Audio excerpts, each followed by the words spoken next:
ഈ ഒരു കമ്മ്യൂണിറ്റി കൊണ്ട് നമ്മൾ ആദ്യം ഉദ്ദേശിക്കുന്ന കാര്യം എന്ന് പറയുന്നത് രക്ഷിതാക്കളെ തമ്മിൽ കണക്ട് ചെയ്യുക എന്നുള്ളതാണ്.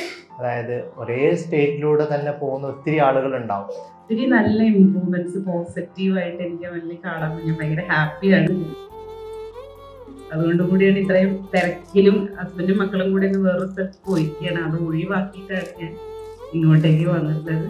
ചെറിയ രീതിയിൽ അവർ സ്വന്തമായിട്ട് പൈസ കൊടുത്ത് സാധനങ്ങൾ വാങ്ങിക്കാൻ തുടങ്ങി.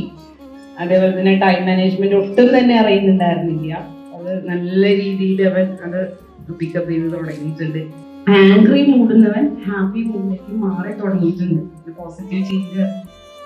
ഞാൻ അവന്റെ ഓരോ സ്റ്റേജിലും ബുദ്ധിമുട്ടുകൾ വരുമ്പോഴൊക്കെ 1 വർഷം 2 വർഷം ഒക്കെ ഇങ്ങനെ ലീവ് എടുത്ത് അവന്റെ കൂടെ ഇരുന്നിട്ടുണ്ട്. ഞാൻ തന്നെയാണ് മുഴുവനും അവന്റെ കൂടെ ഇരുന്നിരിക്കുന്നത്.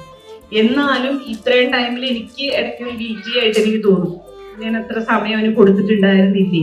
അവൻ ഇത്ര ഏജ് ആയിട്ടും അവൻ ഇത്രയൊക്കെയല്ലേ ആയുള്ളൂ. പറയുമ്പം ഒരുപാട് പോസിറ്റീവ്സ് ഈ ഒരു 2 വയസ്സ് തൊട്ട് 17 വയസ്സിലുണ്ടെങ്കിൽ പോലും ഒപ്പം തന്നെ നെഗറ്റീവ്സും ഉണ്ട്. ഈ ഒരു കുറച്ച് സമയം കൊണ്ട് തന്നെ ഇത്രയും ഇമ്പ്രൂവ്മെന്റ്സ് കണ്ടു തുടങ്ങുമ്പോൾ അതൊരു വലിയൊരു സന്തോഷം. ഞാനിപ്പോൾ എന്തായാലും ഇനി തുടർന്ന് ജോലിക്ക് പോകാൻ ഉദ്ദേശിച്ചിട്ടില്ല. അപ്പോൾ ഡോക്ടർ പറഞ്ഞ ഒരു കെയർ ടേക്കർ കൂടെ വേണം. അപ്പം ഞാൻ തന്നെ ഇനി അവന്റെ തുടർന്നുള്ള ജീവിതത്തിൽ കെയർ ടേക്കറായിട്ട് നിൽക്കുക എന്നുള്ളതാണ് എൻ്റെ തീരുമാനം.